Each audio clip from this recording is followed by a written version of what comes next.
آپ نے فرمایا کہ یہ جو نقصان ہوا ہے آپ لوگ اپنی پاکٹ منی سے پورا کریں اس کو. وکٹوریا یونیورسٹی میلبرن سے میں نے اکنامکس میں انٹرنیشنل ٹریڈ میں پی ایچ ڈی کی، جبکہ اسلامک اکنامکس ایک پورے نظام کا نام ہے. پاکستان میں اس وقت پنجاب میں اسلامک بینکنگ اینڈ فائنینس میں پی ایچ ڈی آفر کرنے والا صرف واحد ادارہ منہاج یونیورسٹی ہے. تصوف اللہ اور اس کے رسول صلی اللہ علیہ وآلہ وسلم کی تعلیمات کی پریکٹیکل امپلیکیشن کا نام ہے.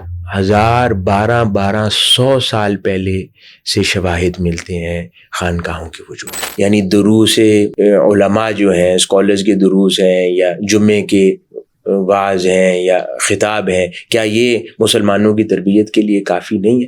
ہاں، یہ کافی نہیں ہے. صوفیانہ روش، ذوق اور درویشی کا غلبہ زیادہ ہے تو وہ ان کی صحبت میں بیٹھنا آپ کی شخصیت کو نکھارتا ہے، لیکن ضروری نہیں ہے کہ آپ کو وہ دین کے فتاوی بھی بتا سکے. آج بدقسمتی سے جو مزارات ہیں، نہ درسگاہ رہ گئے ہیں نہ خانقاہ رہ گئے ہیں. میں یہ نہیں کہتا کہ ہر رسم غلط ہوگی، لیکن ہر رسم صحیح بھی نہیں ہے. والدین اس درجے کے نہیں رہ گئے، بچوں کی جو تربیت کرتے تھے، جن کا روب ہوتا تھا. نماز سے بڑا کوئی مراقبہ نہیں ہے. کوئی کہے کہ میں نے اسلامک اسٹڈیز میں ماسٹرز کرنا ہے تو آپ آکسفورڈ سے اسلامک اسٹڈیز میں ماسٹرز پی ایچ ڈی کر سکتے ہیں، ہارورڈ سے کر سکتے ہیں. یونیورسٹی آف میلبرن میں پورا سینٹر ہے فار اسلامک اسٹڈیز. کسی ایک ادارے میں آج تک کوئی ایک ایسا ڈپارٹمنٹ موجود نہیں ہے جہاں پر کوئی ہندو جا کر کہے میں نے ہندوازم میں ماسٹرز کرنا ہے اور کوئی یونیورسٹی اسے کروا دے. اس کرسچن کو دیا اور اسے کہا کہ یہ آدھا گلاس پئیں آپ. اس نے آدھا گلاس پانی کا اس کرسچن نے پیا اور وہ عالم دین بارش بڑی.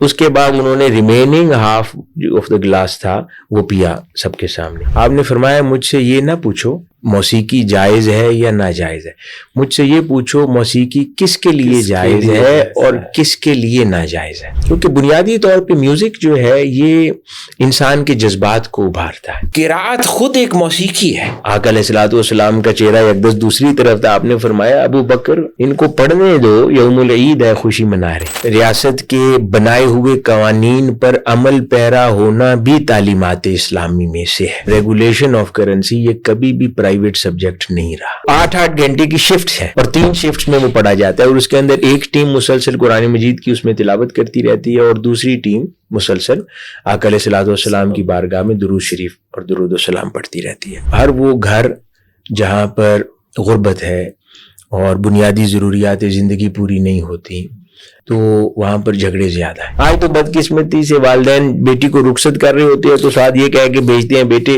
کو مسئلہ ہو تو واپس آ جانا، تمہارے والدین زندہ ہیں. السلام علیکم جی، حافظ احمد پوڈ کاسٹ پر خوش آمدید. اور آج کی پوڈ کاسٹ میرے لیے ذاتی طور پہ بہت امپورٹنٹ ہے کیونکہ میں جن شخصیت کے ساتھ موجود ہوں نہ صرف یہ بلکہ ان کی پوری فیملی، ان کے والد صاحب ماشاءاللہ، پھر منہاج انٹرنیشنل، منہاج یونیورسٹی. میں ہمیشہ سے ان لوگوں کا مداح رہا ہوں جو اپنی زندگی سے باہر نکل کے امپیکٹ کریٹ کرتے ہیں. تو آج میں جس ادارے میں موجود ہوں، جن شخصیت کے ساتھ موجود ہوں، انہوں نے امپیکٹ کریٹ کیا ہے مختلف موضوعات پہ، چاہے وہ اکانومی ہو، چاہے وہ اسلام کے دوسرے مسائل ہو، معاشرتی ہوں، معاشی ہوں. تقریباً ہر موضوع پہ جو امپورٹنٹ اور خاص طور پہ جو دور جدید کے حساب سے امپورٹنٹ ہے اس موضوع پہ انہوں نے لکھا ہے، ان کے ادارے نے لکھا ہے، ان کے والد صاحب نے لکھا ہے. میں ان کی خدمات کا معترف ہوں، اسی سلسلے میں آج ان کے پاس حاضر ہوں. تفصیلی گفتگو ہوگی میرے ان کے ساتھ. میرے ساتھ موجود ہیں جناب پروفیسر ڈاکٹر حسین محی الدین قادری صاحب. ڈاکٹر صاحب بہت شکریہ آپ کے ٹائم کا. شکریہ. ڈاکٹر صاحب ہم جو ہمارا فارمیٹ ہوتا ہے پوڈ کاسٹ کا وہ ہوتا ہے کہ ہم بچپن سے چلتے ہیں. اچھا، تو آپ سے بھی پہلا سوال یہی ہوگا، اپنے بچپن کے بارے میں بتائیے کچھ کہ بچپن عام بچوں کی طرح تھا، شرارتی تھے، یا گھر کا ماحول مذہبی ہونے کی وجہ سے تھوڑا سا وہ ایک سیریسنس یا اس طرح کی چیزیں تھی گھر پہ؟ جی ہاں، یہ بچپن جو ہے وہ عام بچوں کی طرح ہی تھا، تو جس کے اندر تھوڑی شرارت بھی ہوتی ہے. ٹھیک ہے. اور باقی گھر کے اندر اگر ماحول جو ہے وہ مناسب ہو اور تربیت پر مبنی ہو تو یقیناً شرارتوں کی نوعیت مختلف ہوتی ہے. تو وہ شرارتیں کچھ نہ کچھ تھیں، زندگی کا حصہ تھی، لیکن وہ ایسی نہیں تھیں کہ جو کسی کے لیے نقصان دہ ہوں. وہ ایک بچپن میں ایج میں ایک لازم حصہ ہے زندگی کا. ٹھیک ہے. اور ڈاکٹر صاحب کا گھر کے اندر رویہ اب بچوں کے ساتھ دوستانہ تھا یا وہ ظاہر ہے ماشاءاللہ ان کا ایک بڑا نام اللہ تعالیٰ نے بڑا مقام دیا تو وہ ایک شخصیت میں روب گھر کے اندر بھی تھا یا گھر میں دوستوں کی طرح بھی تھا سلسلہ؟ جی ہاں، ان کی شخصیت کی شیخ الاسلام پروفیسر ڈاکٹر محمد طاہر القادری مدظ العلی، ان کی شخصیت کا جو ایک حسن ہے، اور میں اکثر احباب سے اس کے حوالے سے تذکرہ بھی کرتا ہوں کہ اللہ رب العزت نے اس کے اندر بہت جامعیت اور وسعت رکھی ہے.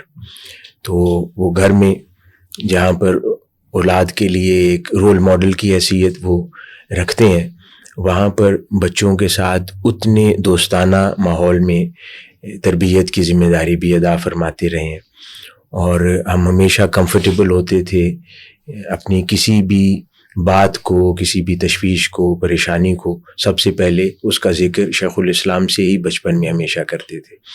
تو عموماً اس طرح کی قربت صرف والدہ کے ساتھ بچوں کی ہوتی ہے، تو ہمارے ہاں وہ دونوں دروازے ایکولی اوپن رہے ہیں الحمدللہ.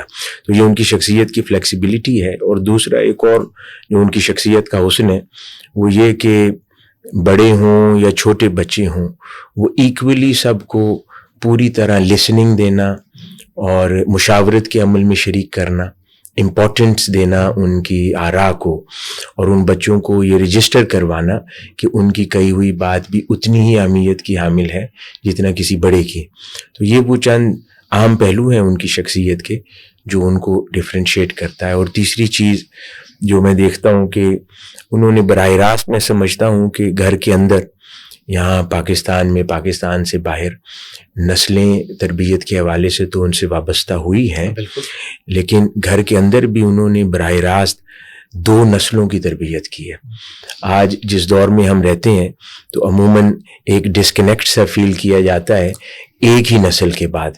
بچے کہتے ہیں کہ والدین ہماری بات کو نہیں سمجھ پاتے، یا ہمارے سوچنے کا انداز مختلف ہے، اور والدین ہمارے پرانے دور کے ہیں، وہ ان ضروریات کو یا ان افکار کو بہتر انداز میں نہیں سمجھ پاتے.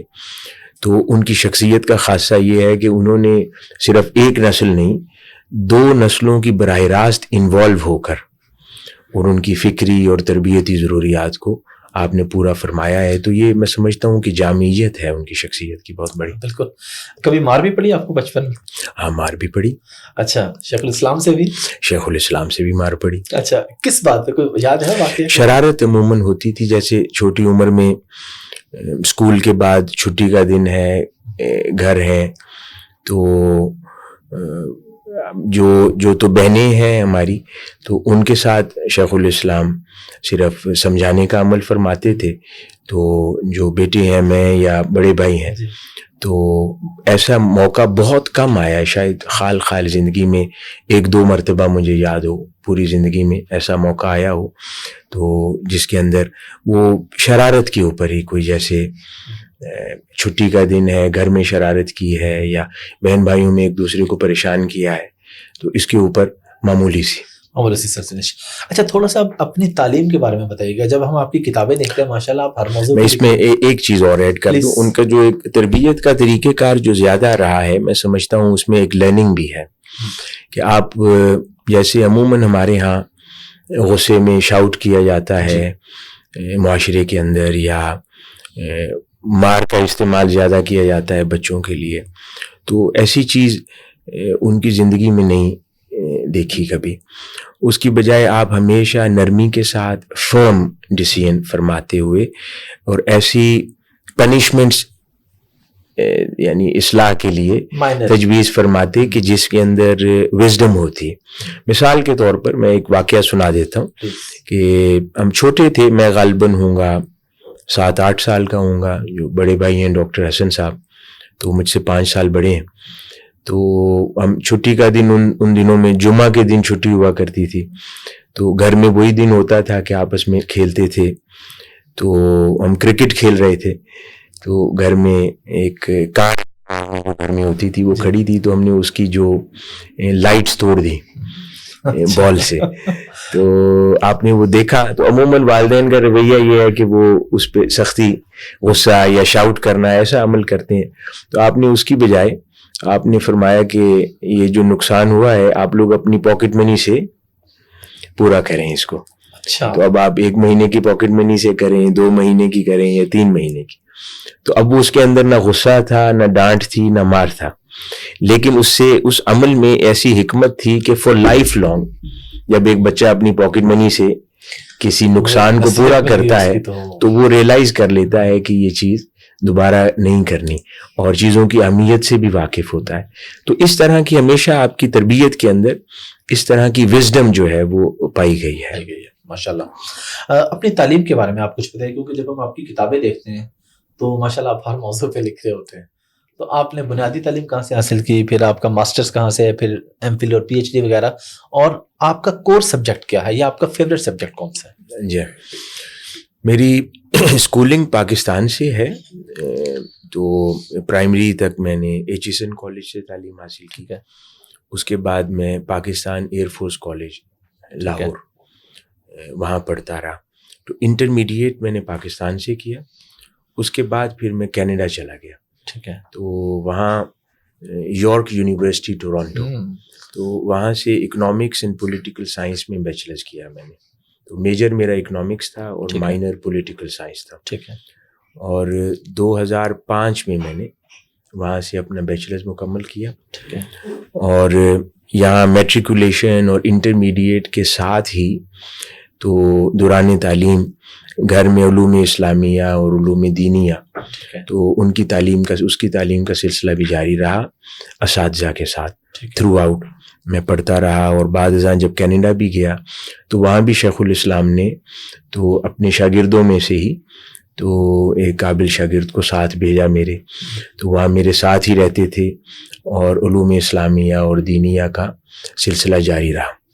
تو وہ بھی مسلسل اپنی اختتام تک اور جو تکمیل تک وہ سلسلہ جاری رہا. اور بیچلرز مکمل کرنے کے بعد پھر میں فرانس آ گیا. ٹھیک ہے. تو وہاں سے میں نے MBA کیا انٹرنیشنل بزنس میں. ٹھیک ہے. تو 2007 میں وہاں سے فراغت ہوئی تو پھر پاکستان واپس آ گیا. کچھ عرصہ Lahore university of management sciences میں ایز ریسرچ ایسوسیٹ وابستہ ہوا. اور کم و بیش 1 سال کا عرصہ تو ماسٹرز کے بعد لمز کے ساتھ کچھ نہ کچھ لرننگ کرتا رہا.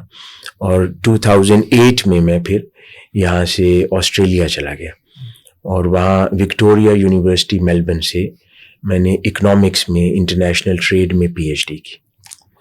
تو وہ 2012 میں مکمل ہوئی. تو تب میں پاکستان واپس آ گیا. تو علوم اسلامیہ ساتھ ساتھ پڑھتا رہا. وہ ماسٹرز تک ختم ہو چکی تھی جو بنیادی کتب ہیں ساری. اس کے بعد میں 2012 میں جب پاکستان واپس آیا تو اس وقت میری جو منہاج القرآن انٹرنیشنل کی جو ایجوکیشن ڈویژن ہے, جس کے پھر زیر اہتمام منہاج یونیورسٹی لاہور کام کر رہی ہے, پورے ملک میں 650 سے زائد اسکولز اور کالجز کام کر رہے ہیں. تو وہ out of passion and interest میں نے اس حصے کو اڈاپٹ کیا خدمت کے لیے اور اس کے ساتھ وابستہ ہو گیا. تو پچھلے 12 سال سے پھر اسی فیلڈ میں کام کر رہا ہوں. اس دوران جب یہ کووڈ آیا, ہر چیز لاک ڈاؤن کا شکار ہوئی, تو میں نے اس وقت فرصت پائی اور ایک آن لائن پروگرام تھا, ایڈوانسڈ سرٹیفکیشن تھی سسٹینیبلٹی اسٹڈیز میں ہارورڈ یونیورسٹی سے. تو وہ ان لاک ڈاؤن کے ایام میں پھر ہارورڈ یونیورسٹی سے وہ ایک ایڈوانسڈ سرٹیفکیشن ان سسٹینیبلٹیز بھی مکمل کی. ایز اے سبجیکٹ یا اسپیشلائزیشن کے طور پر اکنامکس کیونکہ تھرو آؤٹ میرا سبجیکٹ رہا بیچلرز سے آن ورڈ PhD تک. تو اگر اس حساب سے دیکھا جائے تو اکنامکس کا طالب علم ہوں, اور علوم اسلامیہ اور دینیہ کیونکہ وہ بھی زیر مطالعہ رہے اور ساتھ ساتھ پیرالل چلتے رہے, تو اس کی طالب علمی کا شرف بھی حاصل ہے. اور ان دونوں اسٹریمز کو جمع کیا میں نے بعد میں PhD کے بعد, جب Islamic economics banking and finance کے شعبے میں کچھ کام کیا. تو کچھ بکس لکھی, ریسرچ پیپرز کیے, کچھ ماڈلز ڈیولپ کیے. تو ان دونوں اسٹریمز نے مجھے بینیفٹ کیا اس تیسری ایریا آف انٹرسٹ کو ڈیولپ کرنے میں. اور چوتھا ایریا آف انٹرسٹ میرا تھرو پریکٹس ڈیولپ ہوا اور وہ ایجوکیشن ہے. کیونکہ 2012 کے بعد جب آ کر میں اسکولز جو ہیں منہاج القرآن انٹرنیشنل کے اور منہاج یونیورسٹی ہے اس کی خدمت میں مصروف ہوا، تو through experience and through practice یہ تیسرا شعبہ بھی کچھ نہ کچھ اسپیشلائزیشن میں داخل ہو گیا۔ تو یہ 4 مین ایریاز ہیں۔ اس کے علاوہ جو مطالعے کا ذوق ہے جس میں اور رغبت رکھتا ہوں زیادہ، اس کے اندر تصوف ہے، فلسفہ ہے، انٹرنیشنل ریلیشنز ہیں۔ فلسفے پہ تو آپ نے فلسفہ آواگون بڑی کتاب بھی لکھ رکھی ہے۔ تو اس کے علاوہ انٹرنیشنل ریلیشنز ہے اور اسپیس سائنسز پہ اچھا شغف ہے، ذوق رکھتا ہوں، تو اس کو بھی پڑھتا رہتا ہوں۔ بنیادی طور پہ کوئی بھی اگر ریسرچر ہو اور کسی اچھے ادارے سے ٹرینڈ ہو ایز اے ریسرچر اور پی ایچ ڈی بھی کی ہو، تو اس کے لیے میرے خیال میں اگر نیت ہو، اخلاص ہو کسی بھی کام کو انجام دینے کا، تو کسی بھی شعبے میں اور کسی بھی فیلڈ میں کام کرنا مشکل نہیں رہتا۔ ڈاکٹر صاحب ابھی آپ نے بات کی کہ آپ نے بینکنگ پہ بھی کام کیا، تو اسلامک بینکنگ کا فلسفہ کیا ہے؟ کیونکہ کچھ لوگ آج بھی اعتراض اٹھاتے ہیں کہ کان ادھر سے پکڑو ادھر سے پکڑو ایک ہی بات ہے۔ بیسیکلی اسلامک بینکنگ کا کانسیپٹ کیا ہے اور آپ اسلامک بینکنگ میں کس سائڈ کو سپورٹ کرتے ہیں؟ آپ اس کو ٹھیک سمجھتے ہیں یا ٹھیک نہیں سمجھتے؟ بیسیکلی جب ہم بات کرتے ہیں اسلامک پرسپیکٹو سے، تو یہ 2 چیزیں ہیں جو مل کر ایک اسلامی نظامی معیشت کو ترتیب دیتی ہیں۔ ایک اسلامک اکنامکس ہے اور ایک اسلامک بینکنگ ہے۔ اسلامک بینکنگ جو ہے وہ لامحالہ ایک سروس کا نام ہے جو بینکس سے میسر آتی ہے، اور پروڈکٹس جو بینکنگ پروڈکٹس ہیں اس سے متعلق ہے، جبکہ اسلامک اکنامکس ایک پورے نظام کا نام ہے جس کے اندر وہ تمام اصول اور قواعد جو اللہ اور اس کے رسول صلی اللہ علیہ وآلہ وسلم نے ہمیں عطا فرمائے ہیں ان کو اپنی معاشی رویوں پر ان کا اطلاق کرنا اور اس کو اڈاپٹ کرنا اپنی ریگولر لائف کے اندر، تو وہ اسلامی نظام معیشت یعنی اسلامک اکنامکس کو ترتیب دیتا ہے۔ میں نے دونوں حصوں پر یا شعبوں پر کچھ نہ کچھ کام کرنے کی کوشش کی ہے۔ عموماً جو ایک کنفیوژن پایا جاتا ہے کہ، اور یہ آسانی سے کئی بار ہم کہہ دیتے ہیں کہ کنونشنل بینکنگ میں یا اسلامک بینکنگ میں زیادہ فرق نہیں ہے، it's a matter of terminologies, یا کہ صرف الفاظ کا انتخاب مختلف ہے، تو جبکہ ایسا نہیں ہے۔ ہاں، آپ یہ ضرور کہہ سکتے ہیں کہ کتنے % اسلامک بینکس کی پروڈکٹ اسلامک ہیں، اور کتنے % ان کو اسلامک ہونا ہے۔ ٹھیک ہے، آپ یہ تقسیم ضرور کر سکتے ہیں، لیکن کلیتاً اس پورے کانسیپٹ کا رد کرنا میرے خیال میں وہ انصاف پر مبنی فیصلہ نہیں ہوگا۔ تو اس میں کیونکہ یہ بہت پرانا شعبہ نہیں ہے، اسلامک اکنامکس تو بہت پرانا ہے، جب سے اسلام ہے، تاجدار کائنات صلی اللہ علیہ وآلہ وسلم نے ریاست مدینہ کی بنیاد رکھی، تب سے اسلامی نظام معیشت موجود ہے۔ لیکن جو اسلامک بینکنگ کا شعبہ ہے یہ بہت پرانا کیونکہ نہیں ہے، اس کی عمر 50-60 سال سے زائد نہیں ہے کنونشنل اکنامک یا کنونشنل بینکنگ کے مقابلے میں، جس کی عمر اس وقت سینکڑوں سال ہے۔ تو لامحالہ بات ہے کہ جتنا زیادہ ہیومن ریسورس اویلیبل ہوگا، جتنی سپلائی اینڈ ڈیمانڈ ہوگی، اتنی وہ انڈسٹری فلرش کرتی ہے، اتنی زیادہ پروڈکٹس کے اوپر ریسرچ اینڈ ڈیولپمنٹ کا کام ہوتا ہے، اور اتنی زیادہ کاسٹ ایفیشینٹ ہوتی ہے۔ تو لامحالہ اسلامک بینکنگ کیونکہ ریسنٹ ہے، اتنا ریسرچ اینڈ ڈیولپمنٹ پہ انویسٹمنٹ نہیں ہے، اتنا زیادہ ہیومن ریسورس اویلیبل نہیں ہے۔ اس کی مثال آپ یوں سمجھ سکتے ہیں کہ پاکستان میں اس وقت پنجاب میں اسلامک بینکنگ اینڈ فائنینس میں پی ایچ ڈی آفر کرنے والا صرف واحد ادارہ منہاج یونیورسٹی ہے۔ تو اس سے آپ اندازہ لگا سکتے ہیں کہ ہیومن ریسورس کی اویلیبلٹی اور فراہمی کتنی کم ہے اسلامک بینکنگ میں۔ تو اس وجہ سے اس کی گروتھ یا نمبر آف پروڈکٹس کا ڈیولپ ہونا اتنا زیادہ اسکیئرڈ ہو جاتا ہے اور کم ہو جاتا ہے۔ تو اس وجہ سے پھر عموماً کئی بار ایسی پروڈکٹس، کیونکہ کمپیٹیٹیوٹی بھی ہے اور مارکیٹ میں ان کو رکنا بھی ہے، اور ایک کمپٹیشن ہے، تو پھر وہ اسلامک بینکنگ جو ہے، وہ بینکس جو ہیں وہ کنونشنل بینکنگ پروڈکٹس جس کو اب عوام الناس استعمال کر رہی ہوتی ہے، ان کی ضروریات کو، اور کیونکہ اسلامک بینکس نے بھی انہیں کوئی پروڈکٹ سیل کرنی ہے، تو آلریڈی جن پروڈکٹس یا جس طرح کی پروڈکٹ سے مزاج سے وہ آشنا ہیں، تو وہ اسی طرح کی پروڈکٹس اسی زبان میں بیان کی جائے گی نا. یہ تو اللہ اور اس کے رسول کا بھی طریقہ ہے نا صلی اللہ علیہ وسلم. یعنی قرآن مجید میں اللہ رب العزت نے اگر جنت کی نعمتوں کا ذکر فرمانا ہوتا ہے تو وہ ان کی مثال دنیا کے پھلوں اور ایسی وہ چیزیں جس سے عوام الناس ریلیٹ کر پائے اور اس کو انڈرسٹینڈ کر پائے. تو اسلامک بینکس بھی وہی پروڈکٹس لائیں گے کہ جو عوام الناس تھرو کنونشنل بینکنگ سمجھتی ہے. تو اسی طرح کی اسی مزاج کی پروڈکٹس ہوتی ہیں. کئی بار وہ ان کو ریورس انجینئرنگ کے ذریعے ڈیولپ کر لیتے ہیں یا کئی بار اوریجنل ہوتی ہیں. تو پرسنٹیج ایگزسٹ کرتی ہے کہ آپ یہ ڈیفرینشیٹ کریں کہ اوریجنل ان میں سے کتنی اسلامک ہیں اور کتنی ریورسڈ انجینئرنگ کے ذریعے ڈیولپ ہوئی ہیں. لیکن باہر صورت اس کے اندر انٹینشن اور ایفرٹ اوریجنل ہے اور وہ رائٹ ہے. اور میں اس انڈسٹری کو اپریشیٹ کرتا ہوں کہ وہ لوگ سپورٹ کر رہے ہیں.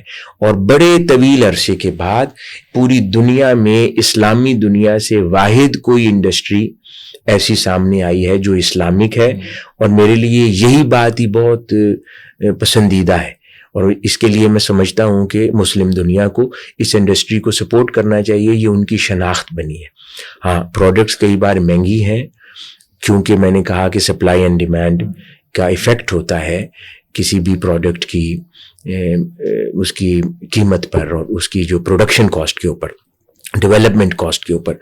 تو کانسیپٹ اس کے پیچھے جو ہے وہ ایسے ہی ہے. میں اس کو ایک اور مثال سے بھی عرض کر دیتا ہوں، آسان ہو جائے گا. کہ جیسے شادی کا انسٹیٹیوشن ہے. اب اگر کوئی نان مسلم سوسائٹی ہے، اس کے اندر کوئی لیو ان ریلیشن شپ میں ہے اور کوئی مرد اور عورت، اور نکاح کی تقریب واقعہ نہیں ہوئی، تو باقی وہ تمام امور جو میاں بیوی جیسے رہتے ہیں ایک گھر میں وہ اسی طرح کے انجام دے رہے ہیں، لیکن آپ اس کو حلال نہیں کہہ سکتے.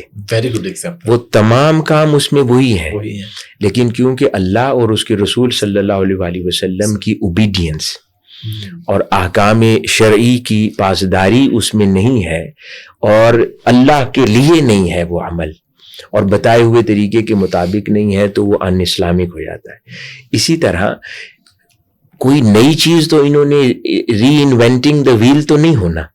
چیزیں تو وہ وہی ہیں جو دنیا میں ہمیشہ سے موجود ہے، لیکن صرف ان کو پالش کر کے ٹرم کر کے اسلامائز کیا جاتا ہے تاکہ وہ اللہ اور اس کے رسول صلی اللہ علیہ وسلم کی تعلیمات کے خلاف نہ رہے، یا وہ چیزیں جن سے اللہ اور اس کے رسول صلی اللہ علیہ وسلم نے ہمیں منع فرمایا ہے ان چیزوں کی عملداری اس میں نہ رہے، تو وہ چیزیں اس کو اسلامک کر دیتی ہیں. جیسے آپ یہ بکرا اور جانور ذبح کرتے ہیں تو اب اس کے اوپر تمام پروسیس آپ 100% وہی کریں، لیکن اس کے اوپر اللہ کا نام نہ پکارا جائے وہ حرام ہے، تو وہ حرام ہو جاتا ہے.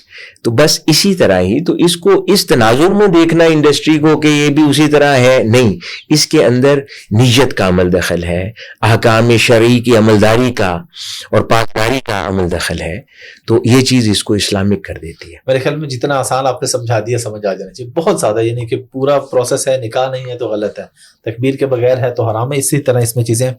تھوڑا سا میں آتا ہوں آپ کے فیوریٹ، ایک اور میرے خیال میں آپ کا فیوریٹ ٹاپک ہے کیونکہ تصوف پہ آپ نے کافی کچھ لکھ رکھا ہے اور ڈاکٹر صاحب کو بھی اگر ہم دیکھیں تو تصوف روحانیت سے ان کا بڑا گہرا تعلق ہے. بیسیکلی تصوف ہے کیا، مرشد کون ہوتا ہے، اور جو خانقاہی تصور ہمارے ملک میں ہے کیا یہی حقیقی خانقاہی تصور ہے یا ہمارے پاس کچھ غلط ہے اس حوالے سے؟ جی ہاں، تو سب سے پہلے تو میں آپ کو علامہ اقبال کے اشعار ہیں کچھ، جی پلیز، تو میری نظر سے گزرے تو میں نے چاہا کہ یہ مرشد کی تعریف علامہ اقبال کے الفاظ میں کی جائے. اس کے بعد پھر تصوف کیا ہے ٹھیک ہے، اور موجودہ اس وقت جو نظام ہے ٹھیک ہے، اس کے اندر کمزوریاں کیا ہیں. تو علامہ اقبال کے کچھ اشعار ہیں. تو نے پوچھی ہے امامت کی حقیقت مجھ سے، واہ، حق تجھے میری طرح صاحب اسرار کرے، ہے وہی تیرے زمانے کا امام برحق. اب یہ مرشد کی تعریف ہے. جو تجھے حاضر و موجود سے بیزار کرے، یہ مرشد کی تعریف ہے.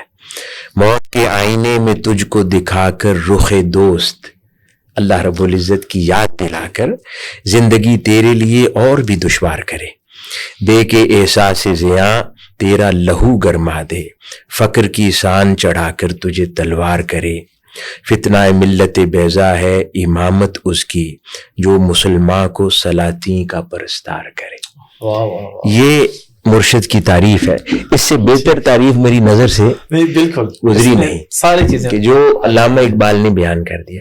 اس کے سوا اگر ہم پیر کی یا مرشد کی کوئی بھی تعریف لیں تو میرے خیال میں وہ جامع نہیں ہے. حقیقی مقصد کسی اللہ والے کے ساتھ تعلق رکھنا، اس کی صحبت و نسبت میں قائم ہو جانا اور اس کے پاس بیٹھنا، اس کے پاس وقت گزارنا، یہ بنیادی طور پر تبھی فائدہ مند ہے کہ اگر وہ صحبت آپ کے اندر سے دنیا کی محبت کو نکالے اور اللہ اور اس کے رسول صلی اللہ علیہ وآلہ وسلم کی محبت داخل کر دے.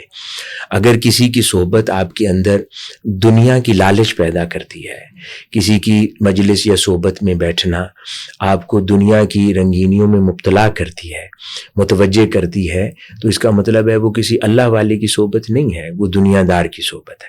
بس مرشد اور ایک عام سماجی رہنما میں فرق یہی ہے کہ مرشد آپ کے اندر سے دنیا کی رغبت کو نکالتا ہے صحبت کے ذریعے، اور دنیا دار جو ہے وہ اس دنیا کو حسین بنا کر اس کی مجلس جو ہے آپ کو دنیا کے نئے نئے کمانے کے طریقے سجاتی ہے، اور مرشد کی صحبت آپ کو دنیا اللہ اور اس کے رسول پر لوٹانے کے طریقے بتاتی ہے. تو مرشد کی تعریف تو یہ ہے.